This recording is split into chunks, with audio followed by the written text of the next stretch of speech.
I first met Robert Jennings at a small party given by a mutual friend of ours. Dr. Heselius, here's a gentleman who'd like to meet you. I'm honored. The honor is mine, Dr. Heselius. Thank you, Mary. Well, you two chat together for a while. I'll get back to my other guests. Elizabeth, dear. I'm very interested in some writing of yours, Dr. Heselius, especially in the term metaphysical medicine. I read them a few years ago. Well, I hope they didn't bore you. Quite the contrary. Just a few days ago, I thought of the subject again, and I searched everywhere for my copy of the book, but I couldn't find it. I understand that it's out of print. Yes, quite true, Mr. Jennings. I'm interested in the cause of a certain phenomenon that I have witnessed. I thought perhaps your book might help me. If you still care to possess a copy, I should be glad to provide you with one. As any author, I still have 2 or 3 around. Thank heaven you're able to help me. I'd almost given up hope. Hope of what, Mr. Jennings? Perhaps in a while I may be able to tell you, but not until then. Dr. Heselius, it's a tale so strange and unusual that you'll say it's fantastic, but believe me, it's the truth.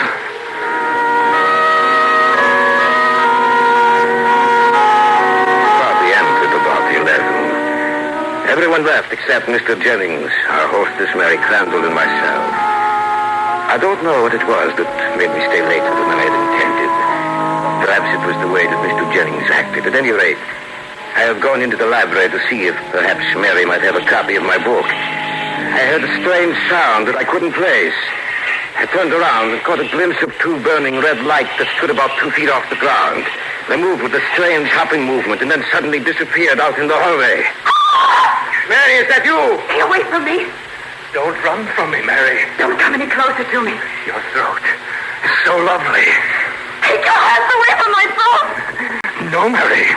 I'm going to kill you, Mr. Jennings. Take your hands away from her throat, Mr. Jennings. I don't know what came over me. You're right, Mary. Yes, Dr. Heselius. What are you trying to do, Mr. Jennings? Why were you trying to kill her? Kill her, Doctor. I was trying to destroy him. What, Mr. Jennings? You wouldn't believe me, Doctor. No, you would never believe me.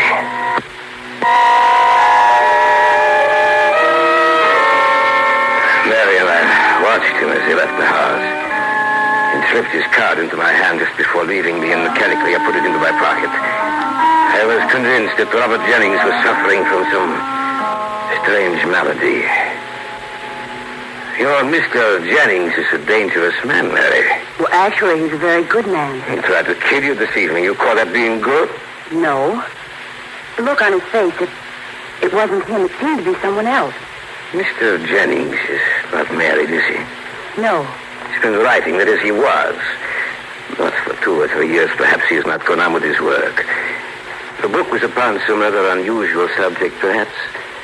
Supernatural phenomena. Is that correct? Yes, he was writing a book. I don't know what the subject matter was, but suddenly he stopped writing. So one more fact now. His mother and his father, did you know them? Yes, both. His father died about 10 years ago. My family knew them quite well. And either his mother or his father. I should think his father saw, how should I say it, a poltergeist, an apparition, a ghost. Isn't that correct? Yes. How did you know? Something he said concerning metaphysical medicine. It was his father. He was a strange man and used to bore my father about his dreams. One day he told my father a story about a ghost he'd seen and talked with. I remember it particularly because I was so afraid of him. He told the story a short time before he died. I was still quite young then. The words he used have always remained with me. Words he used to describe the apparition? Yes. He called it the beast with red eyes.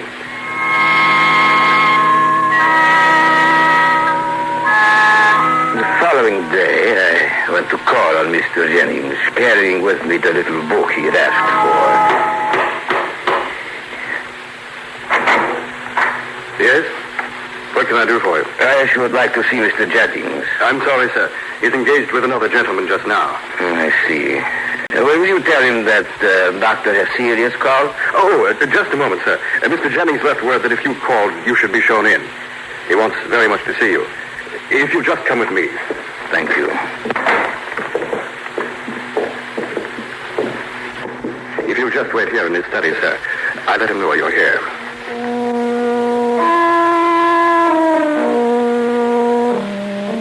I noticed an open book on his desk. I couldn't help but go over to look at it. My eye fell upon the sentence underlined in red. There are with every man at least two evil spirits. And then I heard that strange sound again. I looked up, and over in the corner of the shadows, I saw those two dancing dots of luminescence. Then suddenly something ran close to the floor, out of the room, and in the hallway. We'll return to the tale of the beast with red eyes in just a moment.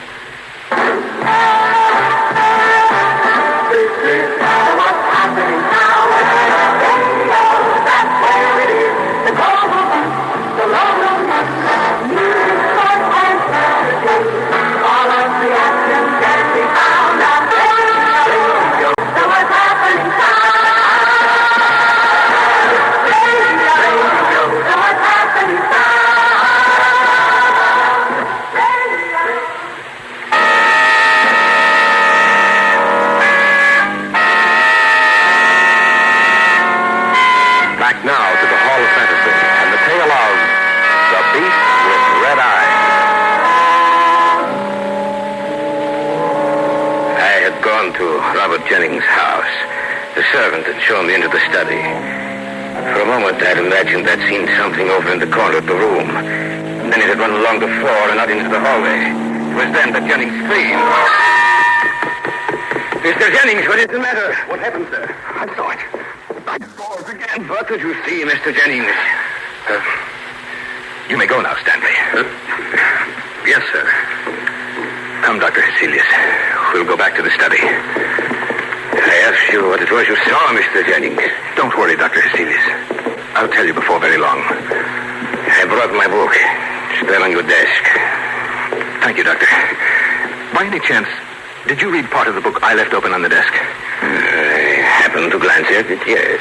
I see. And what did you think? I had no time to think, but just thought I saw something in here. Saw something? What? I'm really not too sure. I looked over at the corner of the room, over there, and I saw two luminescent red spots. So the dark in here, you know, and I saw, or imagined I saw some little animal scurrying along the floor out to the hallway. And then you scream. And you have had your first glimpse of it? What, Mr. Jennings? The beast with red eyes. The beast with red eyes? Yes. Spawn of the devil. Are you the only one who's seen this apparition, Mr. Jennings? No. No, my father saw it too. How did your father die? I don't know, Doctor. I was downstairs when it happened. I heard him scream, and when I got upstairs, he was dead. I see. And his eyes. I shall never forget his eyes that night. They were like the eyes of the animal I see. Like a burning red fire. Tell me about it, Mr. Jennings. Tell me everything. Well, it's a rather long narrative, Doctor. Please be seated. Thank you. About 4 years ago, I began a book for which I had done research for many years.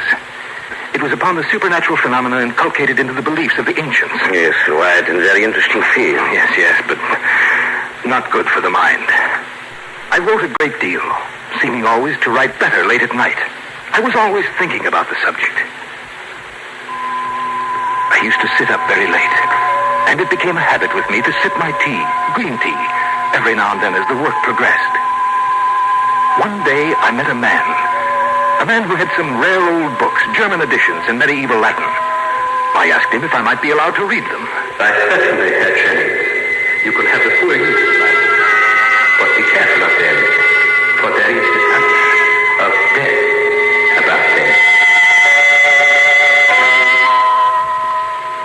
One night I had stayed at his house very late, and when I went out into the street, I found that I could find no cab.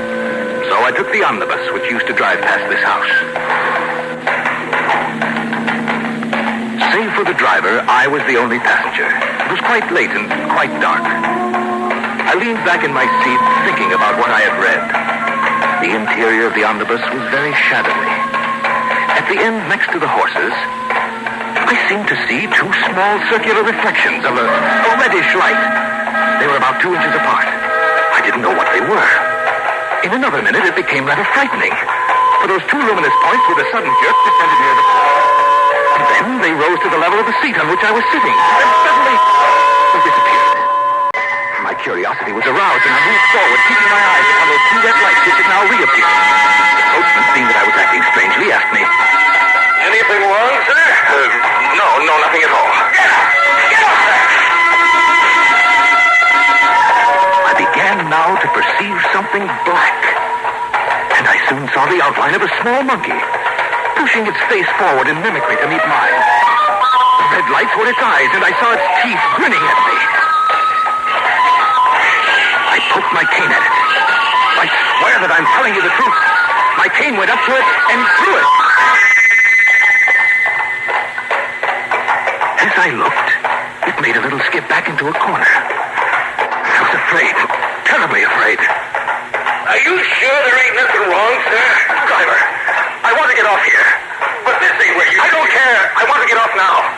All right, sir. There! What'd be the matter? Nothing. Just leave me alone. I got out, and the driver stared at me for a moment, and then... You look like you've seen a ghost, sir. Come on, get up there!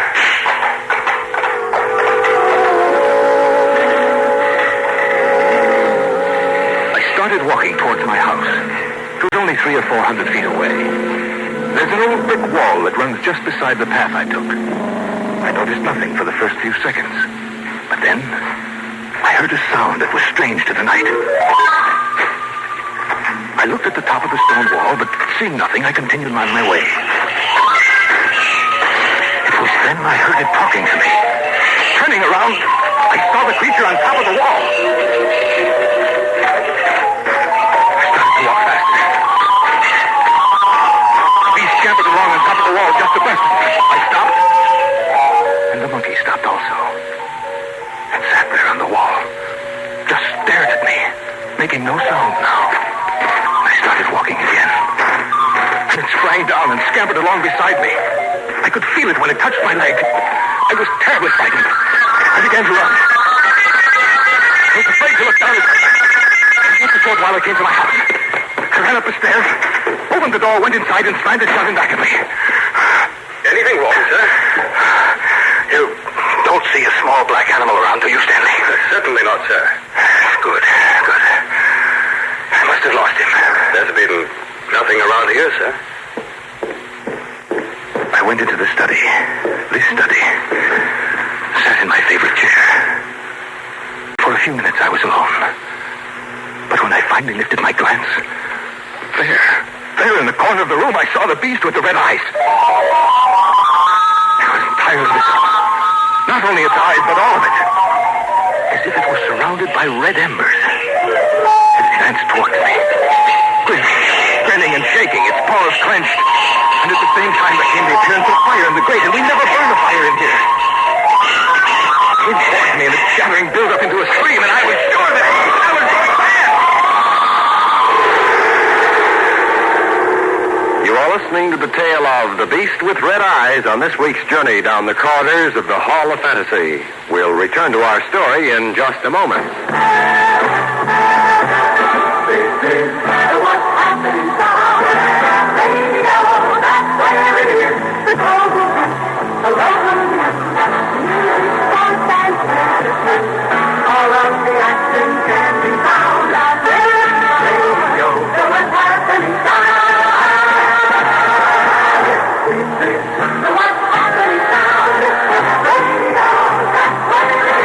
Community, I live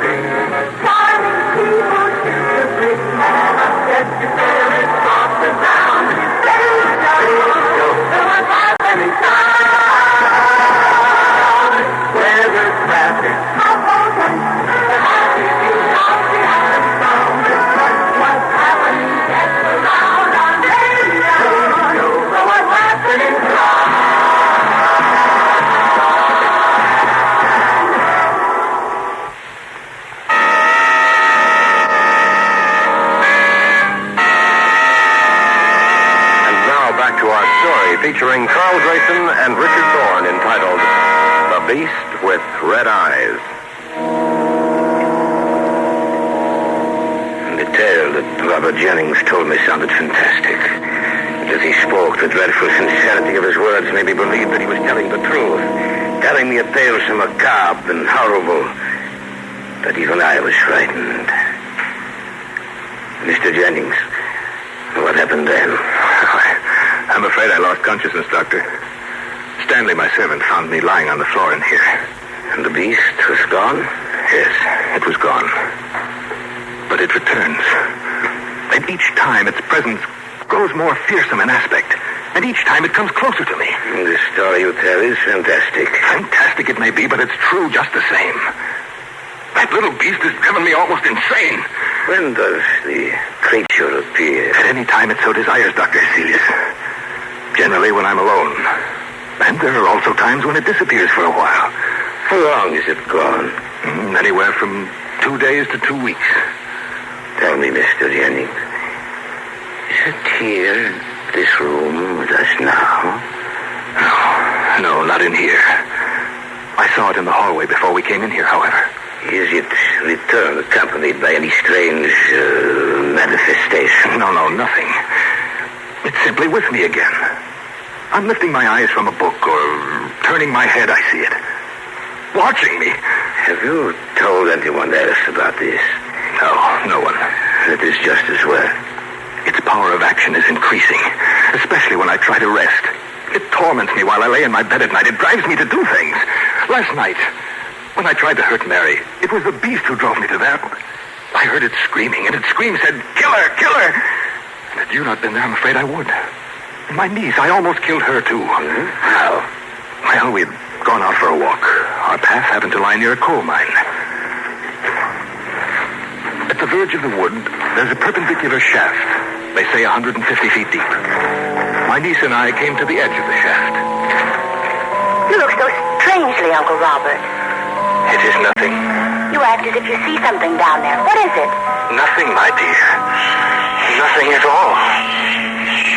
Do you hear anything? No. It's so deep down there. So terribly deep. So deep.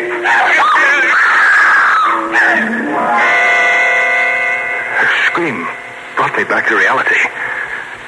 I had been on the point of pushing her down there to certain death. Always urging me to crimes, to injure others or myself. You're very tired, Mr. Jennings. Perhaps you better rest. I have no time to rest, Dr. Celius. I see. I want you to help me, Doctor. Look, I'm going out of my mind trying to fight it. Will you stay with me? I have other patients, Mr. Jennings. Yes, I realize that. I know that I'm asking you to forget them for a while, but I can't go on alone. I must have some help. All right, Mr. Jennings. I can send your servant with a message to my office tomorrow. Thank you, Doctor. I don't know what I'd have done if you'd refused me. I shall stay here with you. Perhaps I can get some rest now. Perhaps I can forget the terrible screaming of its voice. We have been talking so long, Mr. Jennings, that the middle of the night has overtaken us. It is not good when we are talking of such matters. I suggest that we all retire for the night. You're right, Doctor. Look. Where? There. Over there. Don't see anything. I swear it's there just the same. Sight, I feel something is going to happen. Don't worry, my friend. I shall be here in this house all night. Nothing will happen. Too late, Dr. Celius. I should have seen you long before this. For now, it's too late. He took his servant. I put him to bed. He lay there moaning, and his eyes would fasten on some object in the room. I would follow his gaze, yet I could see nothing. Little by little, he fell off to sleep. I sat by his side for an hour, and nothing occurred. The servant, Stanley, who had gone back downstairs, now returned. Doctor, would you come downstairs for a moment? What is the matter? I can't explain it, sir, but I saw something downstairs. Then, by all means, I shall go downstairs. What did you see? I can't be sure. It seemed like a small animal. Tell me exactly what happened. Well, sir, first I heard some little noises. I looked up from what I was doing and saw a little animal in the corner of the room. A little black thing with two burning eyes of fire. Where did you see it? It was in this room, sir. That's the sound, sir. That's the noise I heard. It seems to come from the study. We better take a look. Yes, Doctor. Have you ever heard these noises before? No, sir. This is the first time. Doesn't seem to be anything in this room. I can't understand it, sir. The sound came from here. Yes, I know. I heard it too. But that doesn't seem to be it. What's that? The fool I've been. This was just a trick to get us down here. It sounded like Mr. Jennings. It was. I should never have paid a pass. I should never have come down here. What made him scream? Beast with red eyes, of course. I'll never forgive myself for this. Mr. Jennings! You may not be able to answer him, Stanley. Why not? Here's the room. You'll know if we're too late in just a moment. He's still in bed, sir. Yes. But he's dead. What? That's right. His eyes, sir. Look at his eyes. Why, what do you see? His eyes, they're so red, sir. Like blazing coals of fire. They look just like the eyes of that animal I saw.